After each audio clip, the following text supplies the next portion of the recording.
Good morning. My name is Josh Blackman, and I'm the president of the Harlan Institute. Welcome to the 2022 Harlan Institute Ashford Virtual Supreme Court competition. Today, we are arguing the case of Students of Fair Admission versus the University of North Carolina. This is the round of 8, and this is the second match. Petitioners, are you ready?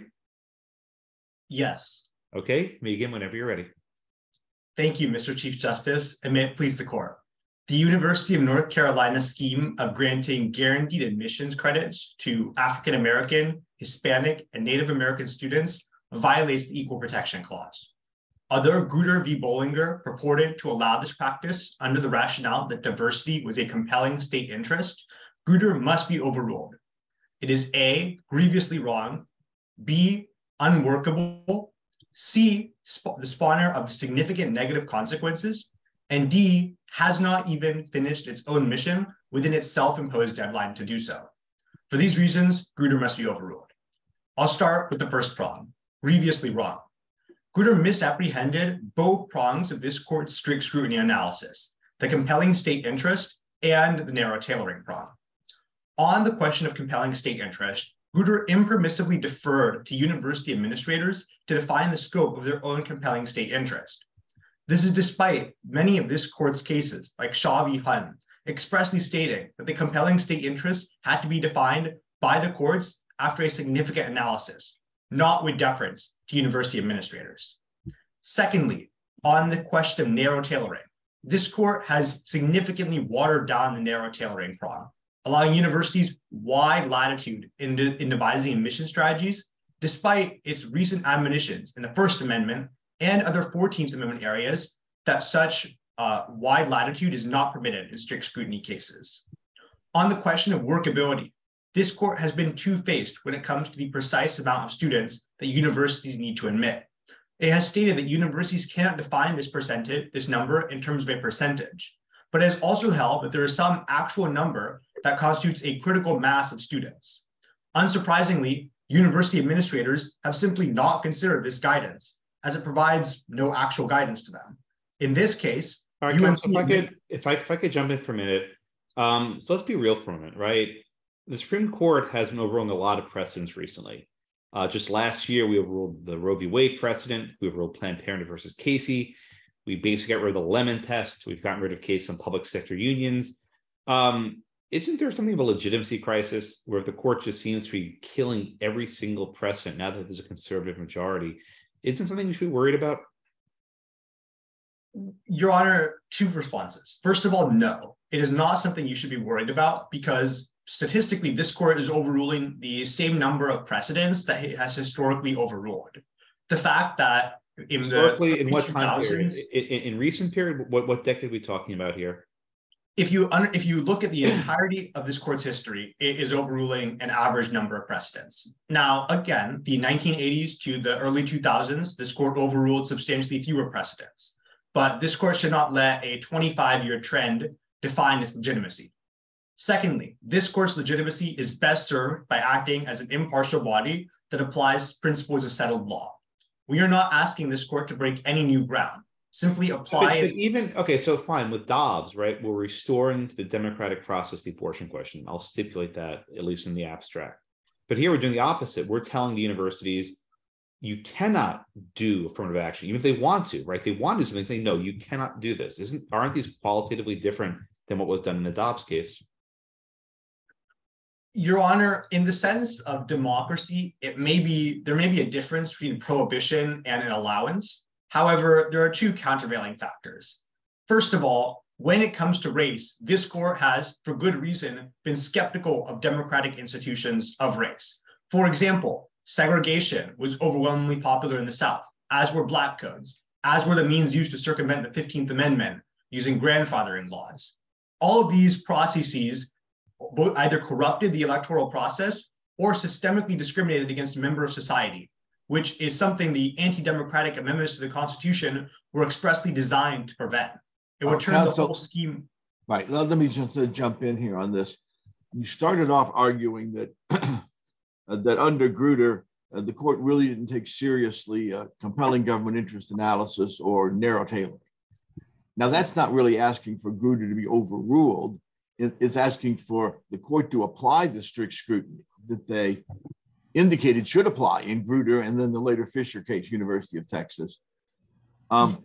Is what you're arguing here today is that just the court ought to be just more vigorous about real strict scrutiny, and that's not really overruling Grutter? Or are you saying that no, that it's just sort of your second point, unworkability, that it just can't be done? And if it just can't be done, explain that to me, because it seems to me you could argue that we just ought to be, really strict about the Grutter, analysis, but that's not overruling it. You only overrule it if it's really unworkable. So why is it unworkable? Since we've been having it for, we've had affirmative action for, go back to 1978, there's been affirmative action. Why is it unworkable when it's been going on for 50 years? I'll take those questions in turn. First of all, yes, we were asking for Grutter to be overruled. Grutter's central holding was that diversity, a critical mass, was a compelling state interest.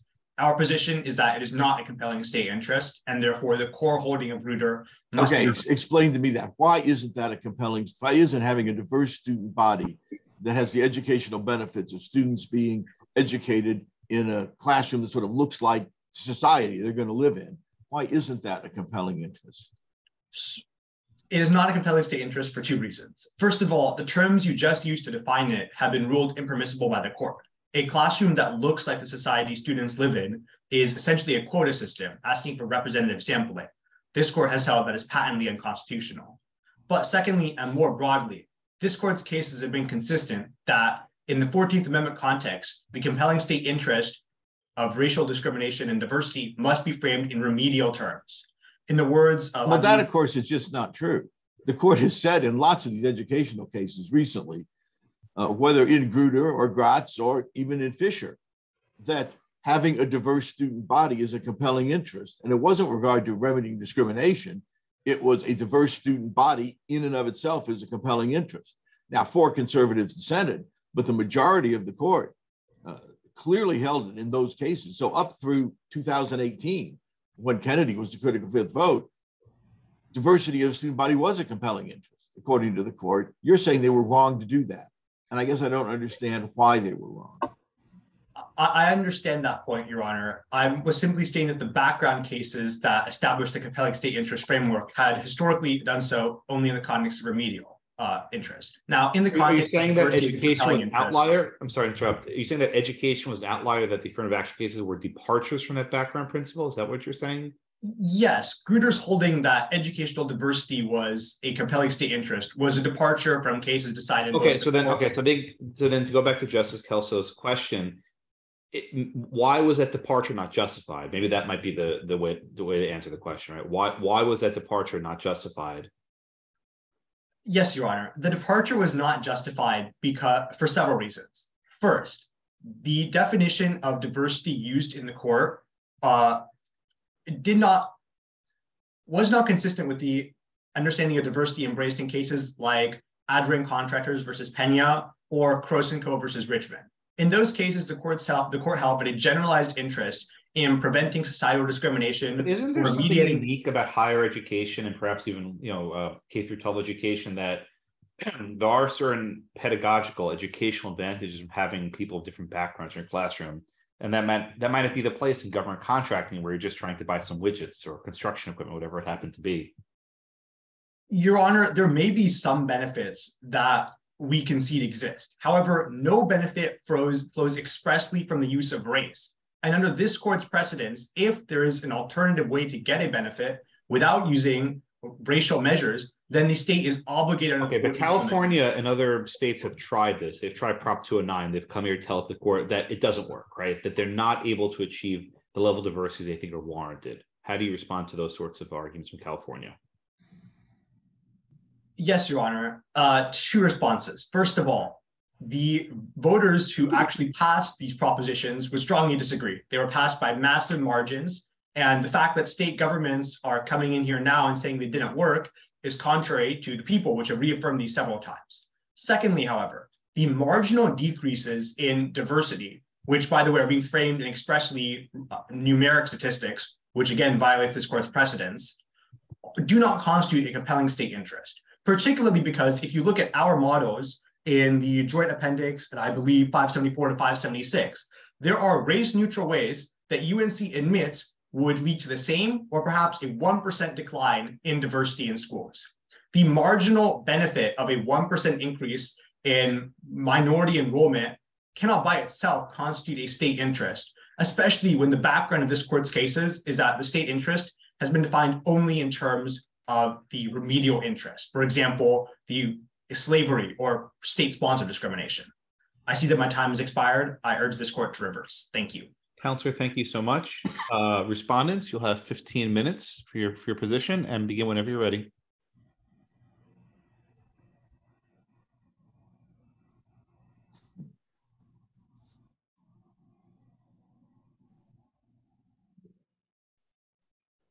Okay. Oh, they got kicked out of the room. I'm sorry. I don't know. Were they not in it for the entire time? They missed. Oh shoot.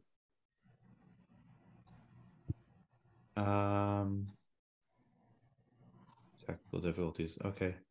Hey, Han and Lauren, can you hear us? Yeah, we were having technical difficulties. We couldn't hear anything, so we were switching computers. We didn't want to interrupt his argument. Did you hear what Vikram was saying? Did you hear our questions, Sam? Not the last 5 minutes. We were all. Okay, well, I'll do my best not to ask any questions at the last 5 minutes then, if I'll try and remember. Okay, but are you two ready? Are you in the same spot now? Where are you? Okay. Okay. Oh, it looks like there's a line in the middle, like as if you're like there's like a Zoom line, but it's just a column. Okay. All right. Respondents, you have your 15 minutes. Begin whenever you're ready, please. May it please the court. My name is Lauren Holt, and on my co-counsel, Han Lei, represent the respondent, the University of North Carolina, in today's case. The question before the court is whether this court should overrule Goddard v. Bollinger and hold that institutions of higher education cannot use race as a factor in admissions. This court should hold to not overrule Goddard v. Bollinger and that places of higher education can use race as a factor in their admissions for the following 3 reasons. 1. Affirmative action is consistent with the intention of the 14th Amendment. 2. Affirmative action has demonstrated compelling interest. And 3. Affirmative action meets strict scrutiny's requirement of being narrowly tailored. Starting off, affirmative action is consistent with the 14th Amendment's intention, as the intention of passing the 14th Amendment is to ensure equal rights to all citizens of the United States by redefining what it really meant to be a citizen with the inclusion of formerly enslaved person. It is provided by the Equal Protection Clause that no state shall enforce any law or which shall abridge the privileges or immunities of the citizens of the United States. Furthermore, the Civil Rights Act of 1964 prohibits workplace discrimination on the basis of race, color, and national origin. Counselor, is the Civil Rights Act, I'm sorry, is Civil Rights Act of 1964 based on the 14th Amendment? No, Your Honor. However, the Civil Rights Act of 1964 was to end workplace segregation, which can be comparable to affirmative action in today's case, as both the intention of affirmative action and the Civil Rights Act is to educate people about different groups of people by creating diversity. All right. I mean, I know your case only concerns the 14th Amendment. We're not talking about Title VI, which is what's issued in the Harvard case. But maybe you can tell me a little bit more. In the famous civil rights case, right, Justice Harlan wrote a very famous dissent, and he described the 14th Amendment as colorblind. We have a colorblind constitution. Do you think Harlan was wrong? Yes, Your Honor. As the Constitution, in the 15th Amendment of the Constitution, it includes the discussion of race by voting rights, and therefore the Constitution is not completely colorblind. Well, but isn't the 15th Amendment doing something opposite? Is that you cannot consider race? Sure, it mentions race, but saying you can't consider it. So isn't that trying to go towards what Harlan describes as a colorblind constitution? Well, Your Honor, in the context of a colorblind constitution in which it cannot allow for discrimination, Harlan was correct. Although, as my co-counsel stated, in the context that the Constitution is colorblind in itself that does not mention race or it has no acknowledgement of race, then it is incorrect, as the 15th Amendment surely mentions race. Well, sure, but it says you can't use it. In other words, if we take the 15th Amendment as a starting point, wouldn't that mean you can't use race in university decisions? Wouldn't that be the sort of inference we would draw? No, Your Honor. But we're looking at the 14th Amendment as it does not mention race specifically, it does have the intention to ensure equality, and thus we must take race into a factor to ensure diversity. Or hold on, but so you're saying we need to consider race to ensure equality? Is that your position? For diversity, Your Honor. The word diversity is not in the Constitution. That came from the Supreme Court. That came from Justice Lewis Powell in his Bakke decision, right? So how do you get from the word equality to the word diversity, right? Those aren't the same concepts. Well, Your Honor, when looking at the Act of June 21st, 1866, it established the Howard University. And the Howard University was a historically Black college in order to create equality so that people of African American descent could go get education. But it was further historically Black colleges aren't limited to only Black applicants, right? Yes, Your Honor. And thus, by ensuring African Americans are educated, they're also ensuring that people of different races are educated, taking the primary purpose that every person deserves education, especially those who have been historically marginalized, such as those as African Americans. Thus, Howard University is comparable in today's case. Isn't it the case that let's say someone doesn't get into UNC but for racial consideration, that person could just go to a different college that's maybe a little less competitive? So isn't this really about elite schools trying to preserve a certain appearance in their classes? I mean, it's not as if the student who can't get into UNC somehow can't get into any college, right? I mean, there's enough colleges in the US that you could probably apply to a different college and still get that education.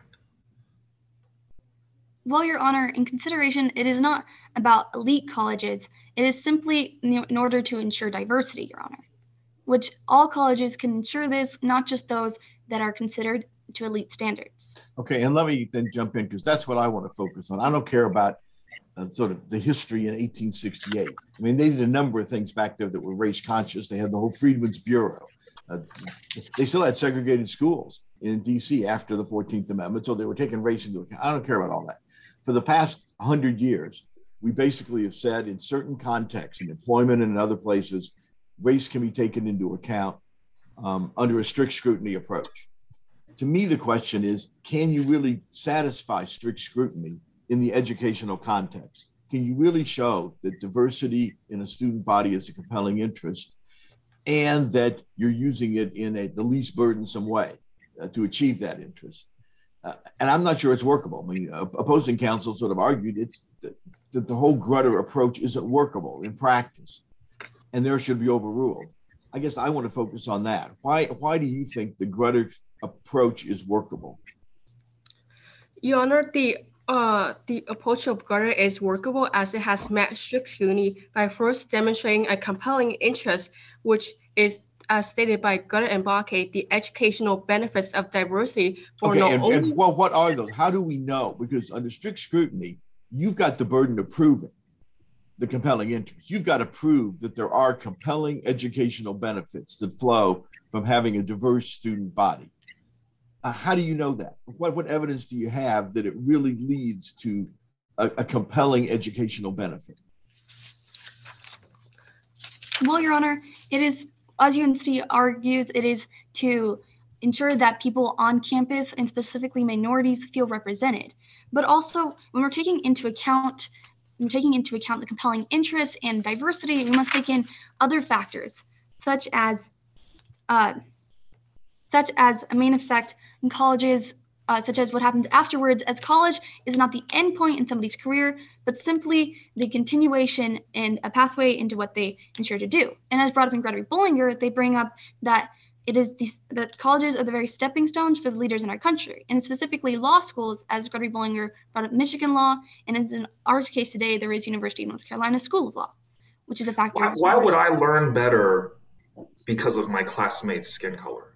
I mean, if I'm trying to, isn't it about reading books, doing problems, listening to what the professor has to say? How can it be that the racial composition of my classmates is going to affect my ability to learn what is ultimately an academic subject? Your Honor, it is not simply about being near someone who looks like you and has the same physical features as you, but because college is a stepping stone into the political world with national representation, and as the statistics shows that the majority of people in the House of Representatives, they are from a law background, and the law schools such as Michigan Law School and UNC, which does have a program in law, they can be stepping stones for the potential political leaders in our future. Yeah, that's a point, but let me point this out. I mean, in Michigan, after Grutter, the people of Michigan voted for a constitutional amendment banning use of race in admissions, and Michigan's been operating under that under the last 10 years or so. And yet the University of Michigan Law School is still relatively diverse. I think they would still say they're having a sound educational mission, and yet they can't use race. And they haven't been able to use race for over 10 years. So why is it really necessary to use race if schools like the University of Michigan are still meeting their mission, even when affirmative action is banned in the state of Michigan? Well, Your Honor, when taking into consideration race-neutral alternatives aren't just used in Michigan, but also at the University of Texas A&M, in which they indeed saw diversity, but they saw a drop in their African American population once they moved over to race-neutral alternatives, and a one standard deviation drop. Thus, if we see this, then it shows that race-neutral alternatives, while they may ensure an aspect of diversity, they do not ensure racial diversity itself, as race-neutral alternatives bring up economic status.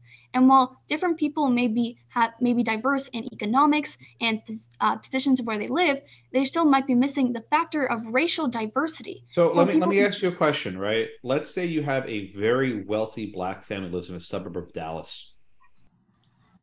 Will that provide much of a pedagogical benefit as a very wealthy family in the same suburb of Dallas happens to be white? Is there much of a difference there?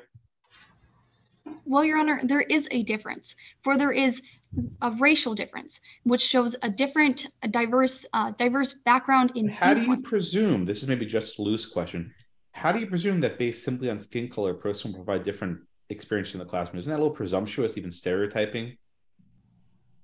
Let's say again, a Black and white family live right next to each other in the same wealthy neighborhood of Dallas, same neighborhood, right? They're best friends, they grew up together, they hang out all the time, they have the same life experiences. How can you presume that the Black student will have substantially different experiences than the white student? Why do you presume that?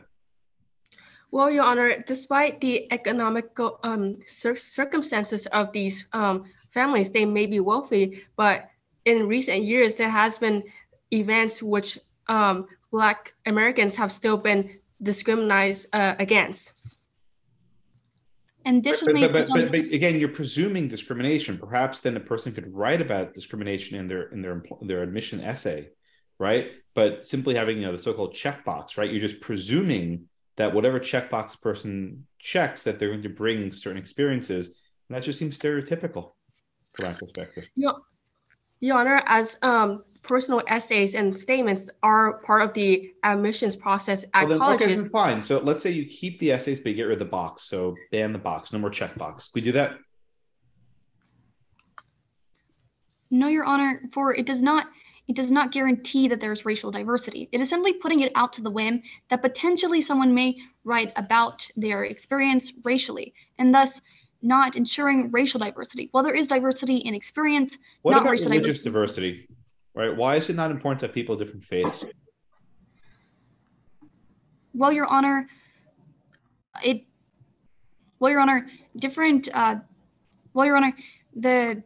Constitution for First Amendment does allow for different religious beliefs, although it doesn't nowhere achieve that religious beliefs will have a effect on the classroom. But doesn't that just suggest you're not really caring about the benefits? Is about racial balancing, right? I mean, you have a person who's a Buddhist, some practices Shinto, right? A person practices Islam, a Jewish person, right? Those are wildly different faiths, right? In many regards. Why is it not important to have those aspects of your affirmative action policy?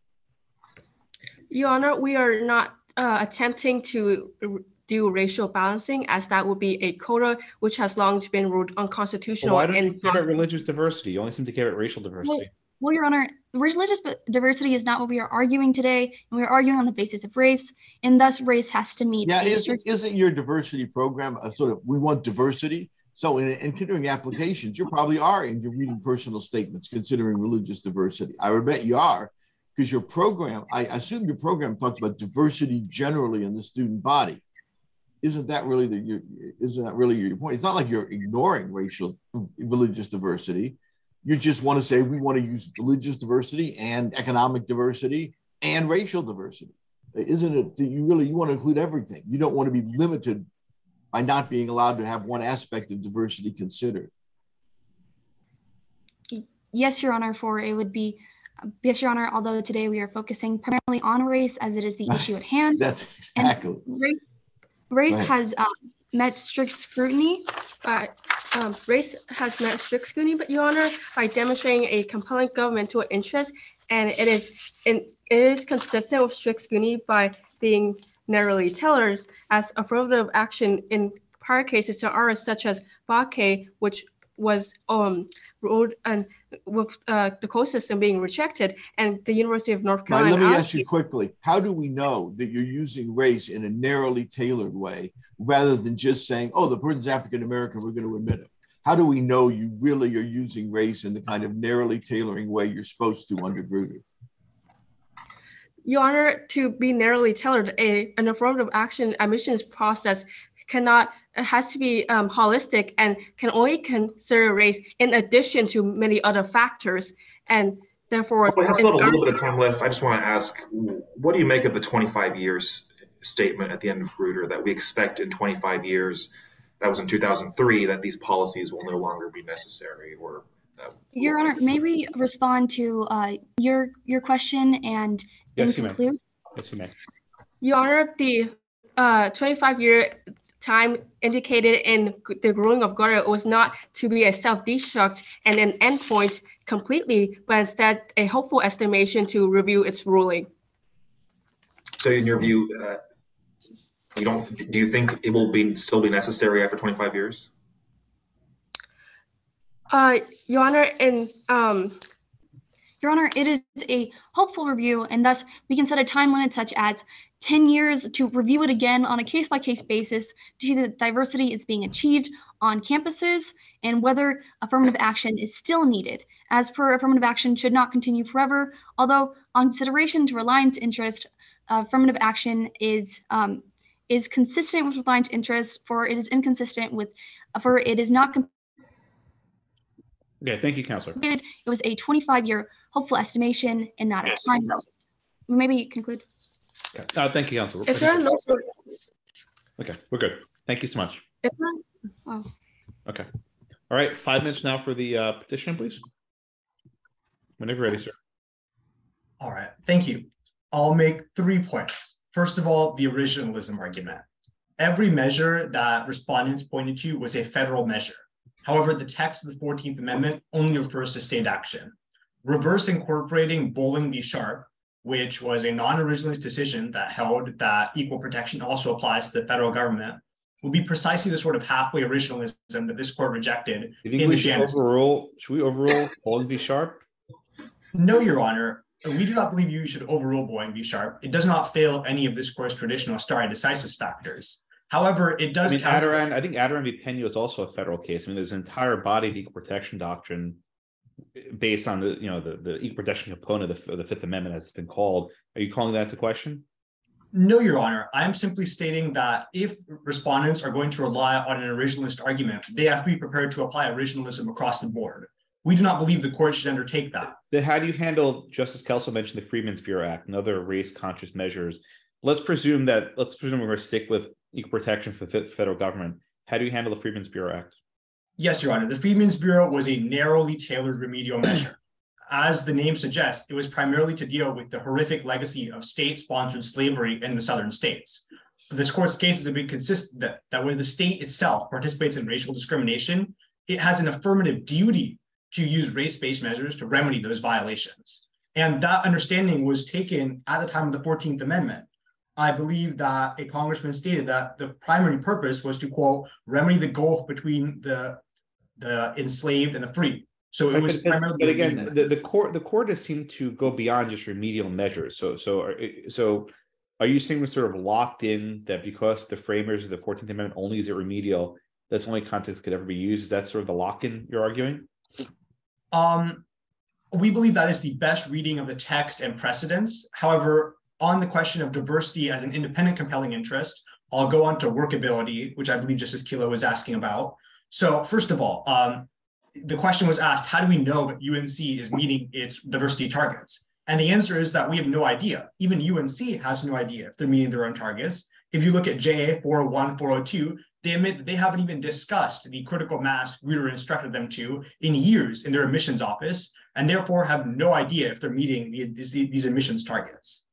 But secondly, Counselor, if I could just interrupt for a moment. I mean, I get that perhaps we don't have all the details of what goes on, and maybe in an ideal world we should, but if we do what you want us to do, the Supreme Court will be involved in the admission decisions of virtually every single college in the United States, maybe except Hillsdale and a few others, right? But virtually every single college in the United States will now be under the thumb of the federal judiciary.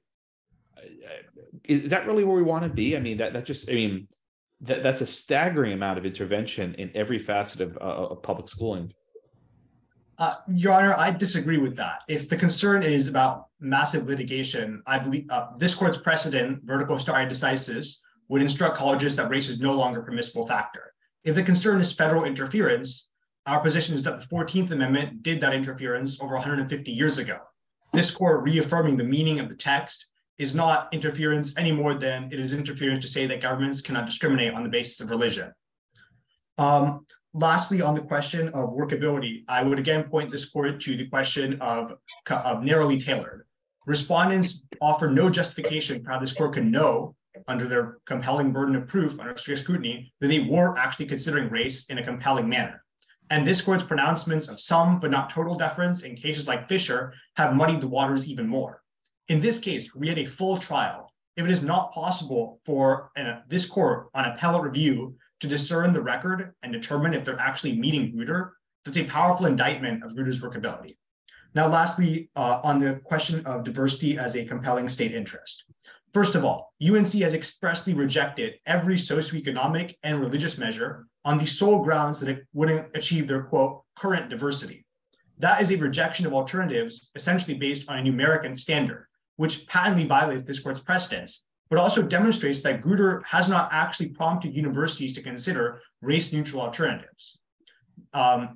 Now, I believe, Justice Corey, you asked about Grutter's 25-year timeline. I did want to ask about that. Yeah, thank you. So, I mean, couldn't it be read as it wasn't a hard rule? I mean, she kind of was saying that when we allowed affirmative action, that was 25 years ago. We're hopeful that 25 years from now, these will no longer be necessary. But, I mean, we're still not that far from the history of segregation. So some would argue that maybe just some amount more time, as opposing counsel didn't commit to a specific date, but, that we would be open to ending it at some point, but that's just not today at this point. May I answer? Yes. Please go ahead. So, first of all, even if you assume the timeline endorsed by 7 justices was merely aspirational, the respondents have not pointed to any evidence that any major progress is being taken towards this guideline. And as was revealed at trial, no one is collecting data to ensure that these targets of diversity or a critical mass are actually being met. Simply pushing the deadline back and reaffirming the current system will not reduce the use of race in admissions. If anything, it has only increased over the past 20 years. Therefore, petitioners strongly urge this court to overrule Grutter and reverse the decision below. Thank you. Okay, thank you, Counselor. All right, the case is submitted. All right, that was exceptionally well done. If the other team wants to come back in camera, I'm happy to talk to you as well, please. We can maybe give a little feedback per minute. If you notice, the pressure was amped up in the last round, right? There were a lot more interruptions. I think we'll ask you a lot more sharper questions. It wasn't just sort of like, oh, tell me what you think, right? They were very pointed. One thing I tried to do was to build on the questions that my colleague asked, which we often see in the Supreme Court, right? Justice so-and-so asked a question, and if the answer is not quite to the person's liking, another justice jumped in as well. Let me sort of go back to Justice Kelso's question and sort of build upon that. And that's one way having a multi-member court builds on your ability to sort of synthesize.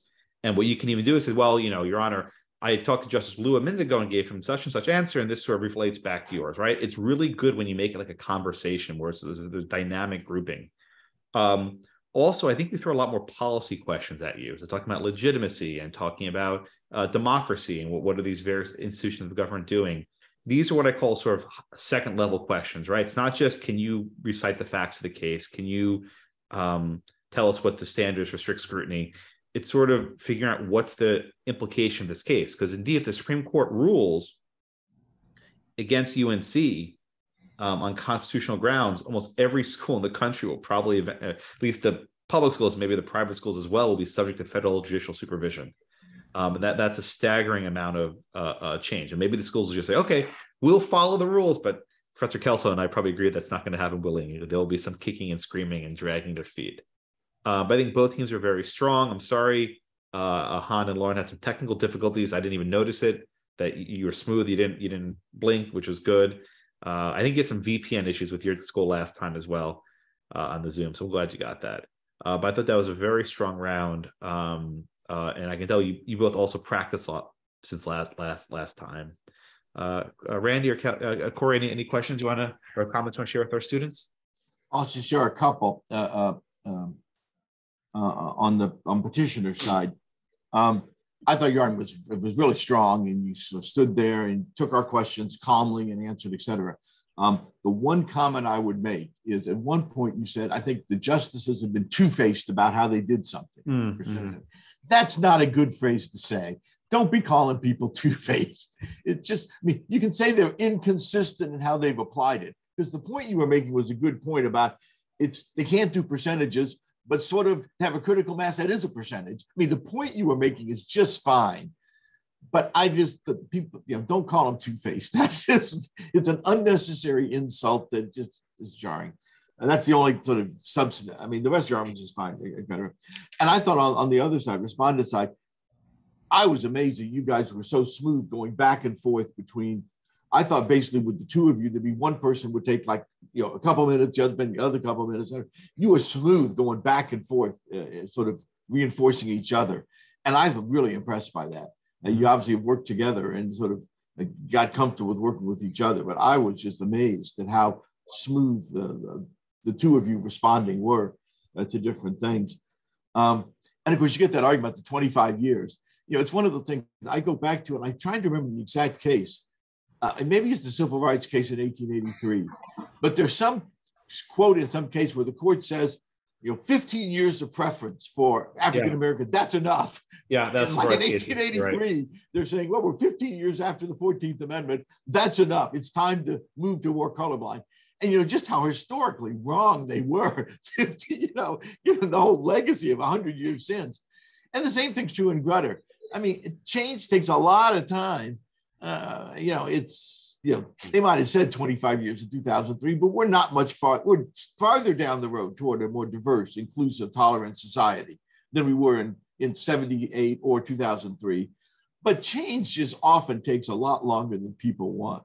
And so, that 25 years it's aspiration, but I just had that in my mind that, back then, 1883, they thought, 15 years is enough. We solved racism. It's like, no, you hadn't solved racism by 1883 then. Okay, go ahead. That's all my comments. Yeah, well, I think one of the interesting things about this case is, all the questions I asked you, there's no right answer to any of them. Part of the problem with the Grutter opinion, it was kind of a compromise. And so there's some language that kind of sounds really strong on one side. And there's also stuff in the same opinion that sounds really strong on the other side. So when I ask you certain things, I think the best way to answer it is to try to quote the Supreme Court itself. It's like, well, you said this, right? And that's maybe a way to, avoid, you don't want to say two-faced, right? But just according to you, this is fine, or according to you, we still haven't gotten there yet, or whatever, right? And that's just kind of the only, because it sounds lawyerly to kind of quote things, but it's also there's no clear definitive answer. So that's part of what's challenging about the case and kind of makes it fun for this. But I think you guys did a great job of thinking on your feet. That's kind of the art of the oral argument. Yeah, and I'll just reiterate this point. We were interrupting you hot bench style, like, the way Scalia or Kagan will just run into you. And I didn't see any signs that you didn't talk over us. You didn't sort of start talking really fast, like you're nervous. You didn't get flustered. It was smooth. Like Kelso said, it was smooth. Both teams were really smooth.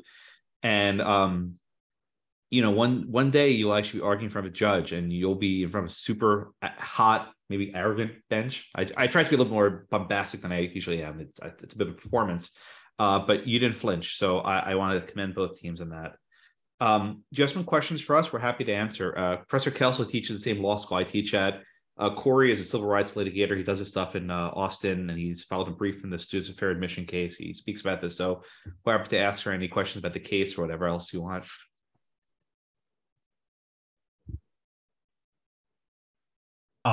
Do you all have any questions? Okay, no. I guess when you're like litigating as like in like appellate courts, which I assume you've done or looked at, like how much time do you spend preparing for like every oral argument? Because like I feel like it must be a massive amount of work, especially when it's a lot longer than this one. Right. So, I mean, look, if this is a Supreme Court oral argument, you might prepare for it for months, right? Nonstop. Even if you've done this before, you do maybe 3 or maybe even 4 moots, where you have what you call a murder board, which is basically lawyers who former practitioners, maybe retired judges who basically grill you, they destroy you. In DC, they have the Georgetown Supreme Court Institute, which is like this scale model of the Supreme Court. Actually, this is where we're holding our championship rounds. So if you actually get advanced to the final round, we'll do it there. The red curtains, it looks just like the court, and they'll have 9 people on the bench, and each person on the bench is representing a justice. They're playing a role, and they're going to try and destroy you the same way the actual justice would on the bench. And the moots are usually pretty good. The Solicitor General policy is if a justice asks a question that was not anticipated at a moot, that was a failure of the moot. In other words, they try to anticipate all the questions. What some lawyers do is they'll actually do flashcards where they'll write a question on the front and the back to write their answer. And they'll just do practice, rapid succession, pull out a card and just try and answer from memory. And that way, you walk into the big day, the big show, and there's no surprise, right? If you're getting surprised, there's probably some failure of prep or justice came up with a really off the wall question, in which case, whatever. But generally, you try very hard to anticipate all the questions you're going to be asked. Yeah, well, because writing the brief takes a long time. So that's probably hundreds of hours. And I think I saw links to briefs. I hadn't had a chance to read all of them. But that by the time you finish that, you should have already, you're kind of ready to talk about the case, right? But then I think especially at the U.S. Supreme Court level, because probably there have been already different judges with different views on it. There's murky areas. Something's unclear. So like Professor Blackman said, you will put that extra time, and it's expected to do those like moots where you have a lot of people just sit down for a good chunk of time, and then before that you prep.